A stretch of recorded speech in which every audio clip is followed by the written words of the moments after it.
بسم اللہ الرحمن الرحیم۔ السلام علیکم ورحمۃ اللہ وبرکاتہ۔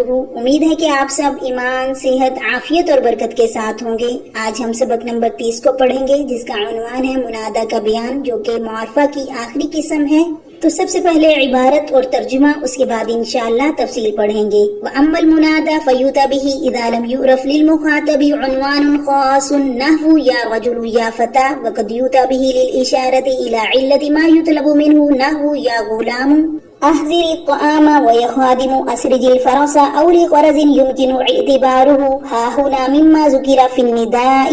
وأما النكرة فيؤتى بها إذا لم يعلم للمحكي عنه جهة تعريف، كقولك جاء ها هنا رجل إذا لم يعرف ما يعينه من علم أو صلة أو نحوهما. وقد يؤتى بها لأغراض أخرى كالتكثير والتقليل، نحو لفلان مال ورضوان من الله أكبر، أي مال كثير ورضوان قليل.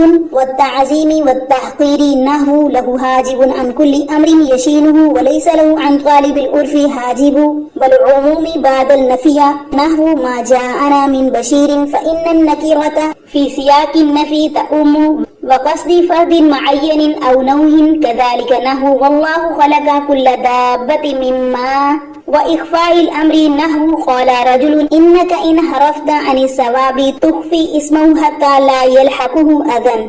اب ترجمہ دیکھیے۔ اور بہرحال منادہ بس لایا جاتا ہے اس کو اس وقت جبکہ مخاطب کے لیے خاص عنوان نہ پہچانا جاتا ہو، جیسے یا رجل یا فتح، اور کبھی لایا جاتا ہے اس چیز کی علت کی طرف اشارہ کرنے کے لیے جو اس سے طلب کی جاتی ہے، جیسے اے غلام کھانا حاضر کر، اے خادم گھوڑے کی زین کس، یا ایسے مقصد کے لیے جس کا یہاں اعتبار کرنا ممکن ہو جس غرض سے ندا میں ذکر کیا ہے۔ اور بہرحال نکرہ پس لایا جاتا ہے اس وقت جبکہ نہ معلوم ہو جہت تعریف اس کے لیے جس کی حکایت کی جا رہی ہے، جیسے تیرا قول یہاں ایک آدمی آیا، جبکہ نہ معلوم ہو اس کا نام یا صلہ یا وہ جو ان جیسا ہو جو اس کو متعین کر دے۔ اور کبھی نکرہ لایا جاتا ہے دوسرے اغراض کے لیے، جیسے تکفیر اور تقلیل کے لیے، جیسے فلاں کے لیے مال ہے، اللہ کی رضامندی سب سے بڑی چیز ہے، یعنی مال کثیر اور رضامندی قلیل ہے۔ اور تعظیم اور تحقیر، جیسے اس کے لیے دو رکاوٹیں ہیں ہر ایسے معاملے میں جو اس کو عیبدار کرنے والا ہو، اور نہیں ہے اس کے لیے نیکی کے طلب کرنے سے کوئی رکاوٹ۔ اور عموم نفی کے بعد، جیسے نہیں آیا ہمارے پاس کوئی خوشخبری سنانے والا، کیونکہ نکرہ نفی کے بعد عموم کا فائدہ دیتا ہے۔ اور فرد معین کا ارادہ کرنا یا نوع کا ارادہ کرنا، اسی طرح جیسے اللہ نے ہر جانور کو پانی سے پیدا کیا، اور معاملے کو چھپانا، جیسے ایک آدمی نے کہا تم پھر گئے سیدھے راستے سے، تو مخفی رکھے اس کے نام کو تاکہ نہ پہنچے اس کو کوئی تکلیف۔ اب تفصیل دیکھیے۔ وَأَمَّا الْمُنَادَى، یہاں سے مصنفین حضرات معرفہ کی آخری قسم منادہ کو بیان کر رہی ہیں۔ فرماتے ہیں کہ معرفہ بھی ندا کا استعمال اس وقت کیا جاتا ہے جبکہ مخاطب کو متوجہ کرنا ہو اور اس کا نام اور پتہ وغیرہ معلوم نہ ہو، جیسے یا رجل یا فتح۔ اب یہاں رجل اور فتح دونوں منادہ ہیں، جبکہ متکلم کو مخاطب کا کوئی خاص پتہ معلوم نہیں ہوتا، تو پھر ایسے ہی عام عنوان سے پکارا جاتا ہے۔ وقد یؤتی، تو یہاں سے مصنفین فرماتے ہیں کہ کبھی منادہ کے ذریعے اس چیز کی علت کی طرف اشارہ مقصود ہوتا ہے جو چیز اس منادہ مخاطب سے طلب کی جاتی ہے، جیسے مہمان وغیرہ کی موجودگی میں آقا کا غلام سے کہنا یا غلام احضر الطعام، اے غلام کھانا لے آ، یا سفر کے وقت کہنا یا خادم اسرج الفرس، کہ اے نوکر گھوڑے پر زین کس دے۔ تو اس جیسے جملے بول کر آقا موجود حضرات کو یہ تاثر دینا چاہتا ہے اور اس علت کی طرف اشارہ کرنا چاہتا ہے کہ جس شخص سے یہ کام میں لے رہا ہوں وہ انہی جیسے کاموں کے لیے ہے۔ تو گویا غلامیت اور خادمیت ان امور کی علت ہے، جو علت لفظ غلام اور خادم سے خود سمجھی جا رہی ہے۔ اور کبھی ان اغراض کے علاوہ دوسرے مقاصد کے لیے بھی منادہ کو لایا جاتا ہے جن کا اعتبار ندا کی بحث میں ممکن ہو۔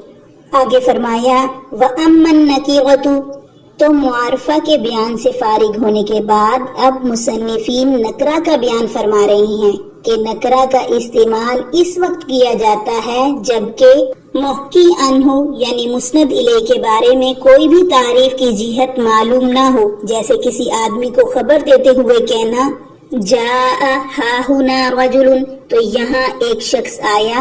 اب اس مثال میں رجل کو نکرہ لایا گیا ہے اس لیے کہ متکلم کو اس کے بارے میں کوئی بھی جہت تعریف معلوم نہیں ہے جس کی وجہ سے اس کی نکارت میں کچھ کمی کر دے، مثلا اس کا نام یا صلہ وغیرہ، کیونکہ اگر کچھ بھی معلوم ہوتا تو اس میں کچھ تخصیص ہو جاتی اور بالکل نکرہ نہ رہتا۔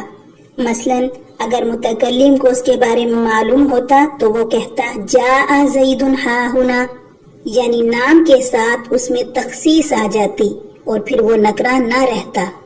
آگے فرمایا وَقَدْ يُؤْتَ بِهَا، یہاں سے مصنفین فرماتے ہیں کہ نکرہ کو دوسرے مقاصد کے لیے بھی لایا جا سکتا ہے، جیسے تکفیر کے لیے، جیسے کہ کوئی کہے لِفُلَانٍ مَالٌ، اب فلاں کے پاس بہت مال ہے۔ اب اس مثال میں مالن کی تنوین تکفیر کے لیے ہے اور مراد مال کثیر ہے، یعنی فلاں کے پاس مال بہت زیادہ ہے، اسی وجہ سے اس کی وضاحت کثیر ان سے کی گئی ہے۔ اسی طریقے سے تقلیل کے لیے بھی نکرہ کا استعمال کرتے ہیں، جیسے کہ رضوان من اللہ اکبر، اللہ تعالیٰ کی معمولی رضامندی بھی بہت بڑی چیز ہے۔ تو آیت کے اس جز میں رضوان کی تنوین تقلیل کے لیے ہے اور مطلب یہ ہے کہ اللہ رب العزت کی تھوڑی رضامندی بھی بہت بڑی چیز اور کامیابی کا ذریعہ ہے، اسی وجہ سے اس کی وضاحت قلیل ان سے کی گئی ہے۔ آگے فرمایا والتعظیم والتحقیر، یعنی نکرہ کو کبھی کبھی تعظیم اور تحقیر کے لیے بھی لایا جاتا ہے، جیسے کہ لہو حاجب عن کل امر یشینہ ولیس لہو عن طالب العرف حاجب۔ اس شعر میں دیکھیے حجب یحجب حجبا بمعنی روکنا، حاجب حواجب معنی رکاوٹ، شان یشین شینا بمعنی عیب لگانا۔ تو اس شعر میں پہلے حاجب کا نکرہ تعظیم کے لیے ہے اور دوسرے حاجب کا نکرہ تحقیر کے لیے ہے، اس طریقے سے کہ شاعر یہ کہنا چاہتا ہے کہ ممدوح کے لیے ہر عیب لگانے والی چیز سے ایک بڑا معنی ہے، یعنی ممدوح ایسا بے غبار شخص ہے کہ اگر کوئی عیب لگانا چاہے تو اس پر عیب نہیں لگا سکتا، بلکہ عیب اس تک پہنچ ہی نہیں سکتا۔ اور جہاں تک ممدوح سے احسان طلب کرنے کا تعلق ہے تو احسان طلب کرنے والے کے لیے اس کے لیے معمولی سی بھی رکاوٹ نہیں ہے، چاہے کہ کوئی بھی بڑی رکاوٹ ہو، یعنی ممدوح کا دربار کھلا ہے، جو چاہے جب چاہے احسان طلب کر سکتا ہے۔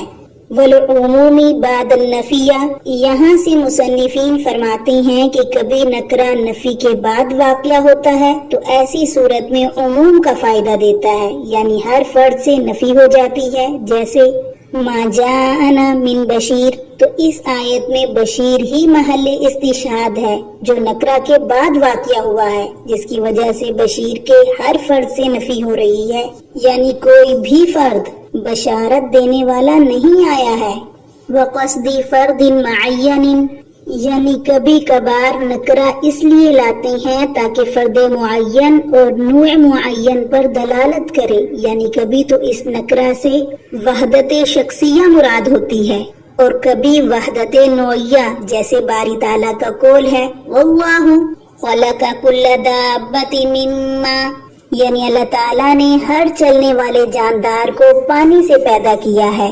تو اس آیت مبارکہ میں محل استشہاد دابہ اور ماء ہیں جو دونوں نکرہ ہیں، اور ان دونوں سے وحدت شخصیہ اور وحدت نوعیہ دونوں مراد ہو سکتی ہیں۔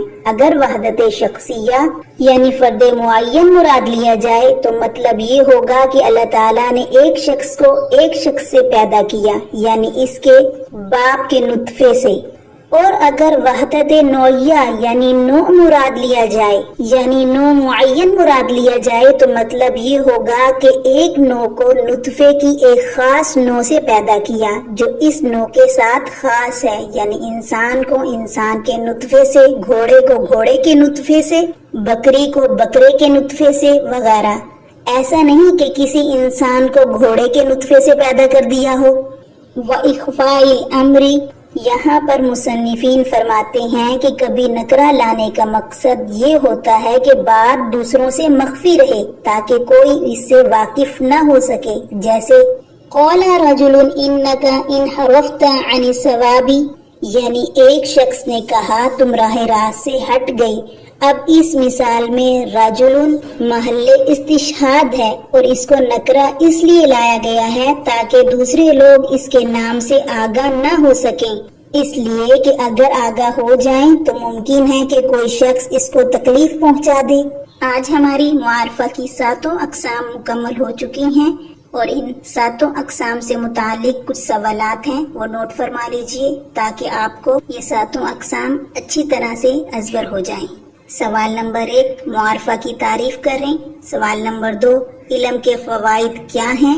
سوال نمبر 3، اسم اشارہ کے کتنے فائدے ہیں اور کون کون سے ہیں؟ سوال نمبر 4، اسم موصول کے کتنے فوائد ہیں؟ سوال نمبر 5، معرف باللام کے کتنے فوائد ہیں؟ سوال نمبر 6، معہود کی تعریف بتائیں۔ سوال نمبر 7، عہد کی کتنی قسمیں ہیں اور کون کون سی ہیں؟ سوال نمبر 8، عہد خارجی اور عہد ذہنی میں کیا فرق ہے؟